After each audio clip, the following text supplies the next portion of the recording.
Welcome back to Bazooka Kickboxing and MMA. Today's episode, powered by Hayabusa, is all about arm kicks, how to throw them and how to set them up. In today's episode, we're going to talk about arm kicks, and arm kicks tend to be a debated topic when it comes to martial arts, especially when it comes to the stand-up striking sports, Muay Thai versus kickboxing. So the arm kick, you'll see a lot more in Muay Thai.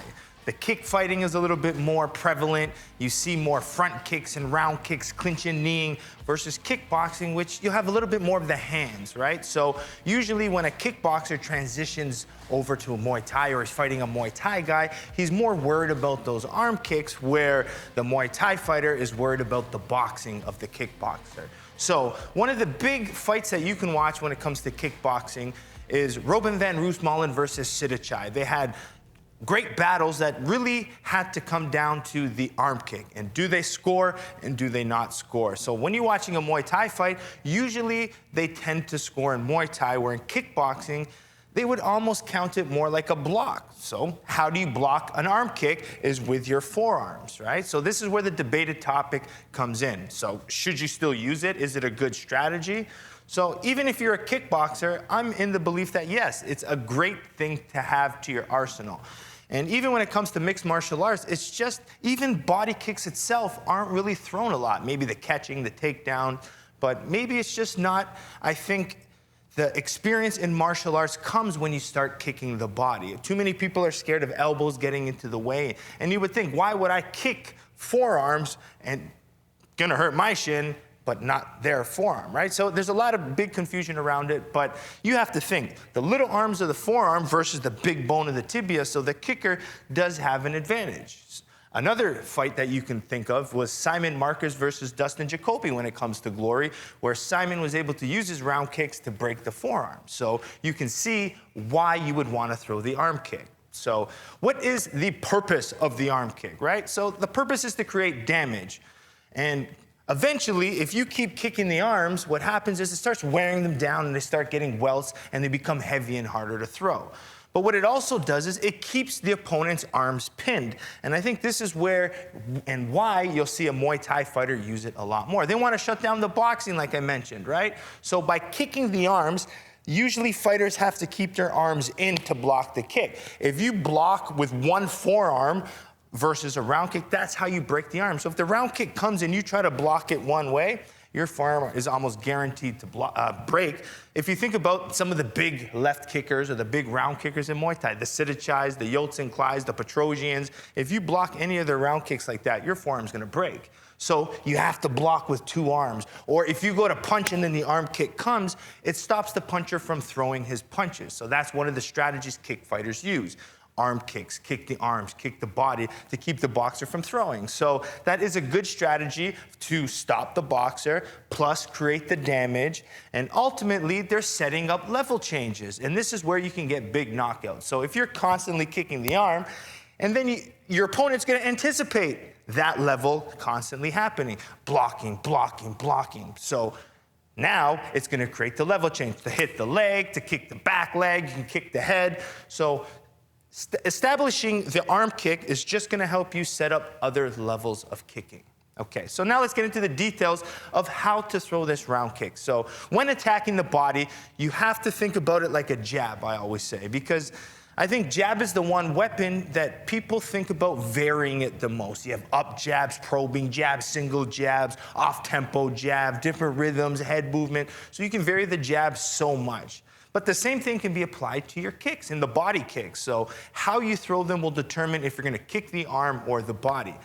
But as an expert now of body kicks, you have to start looking at elbow positioning. So if you're fighting someone whose elbows are pinned in this way, the arm kicks are gonna be a beautiful strategy, and you're gonna start kicking them at all kinds. So now, when you're throwing these kicks, right, if the arm's here, doesn't matter, it's protecting the body, so kicking the arms is that strategy. Now, if you fight someone with their elbows up, now maybe the arm kicks aren't going to be the best strategy. Instead, you're going to start throwing the 45 round kick, right? So there's 45 kicks that'll come up. So if my opponent's hands are here, like you'll see with some Muay Thai guys who will stand more like this because it's easier to throw elbows from this position and to defend elbows.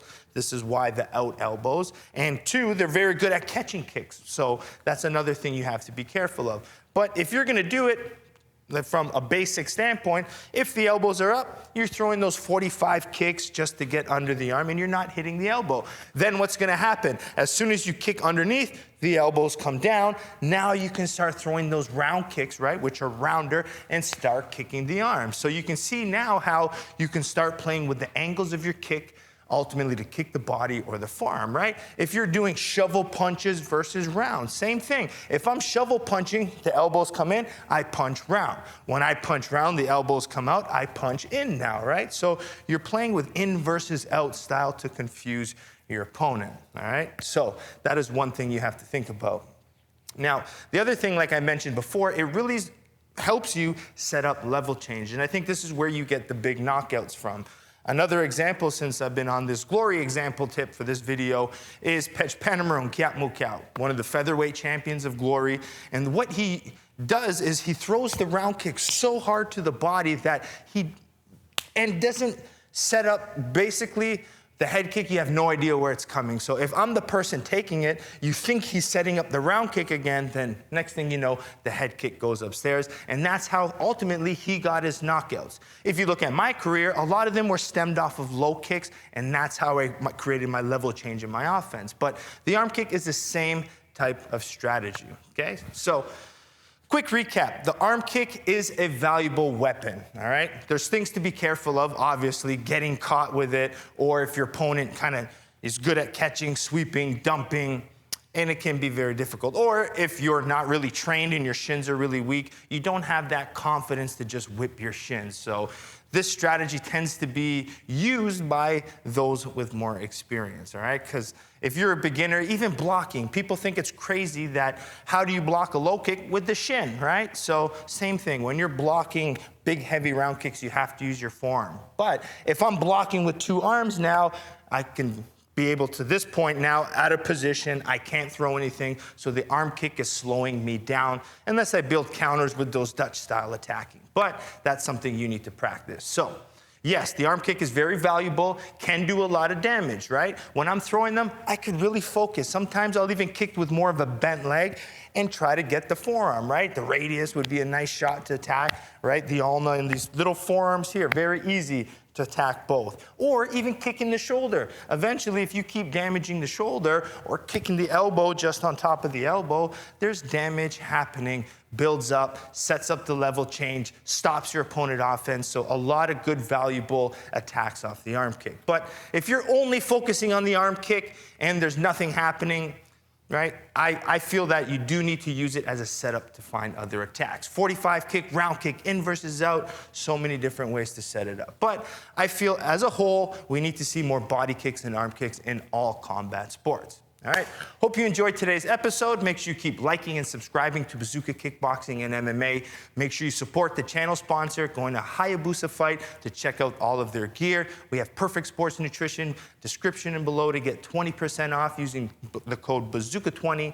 You also have bazookatraining.com. If you like these videos and you want to learn more from me, where I'm teaching home workouts, tutorials, sparring drills, there's a lot that you can get at bazookatraining.com at a low price of only $9.99 per month. And if you like Bazooka merchandise, we got it at bazookashop.com. All right, share, and we'll see you next week at Bazooka Kickboxing and MMA.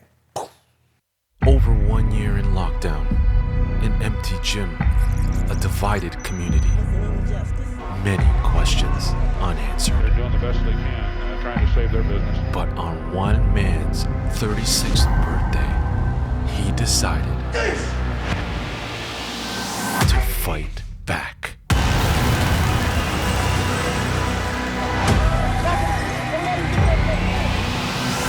Subscribe now for only $9.99 USD a month. BazookaTraining.com.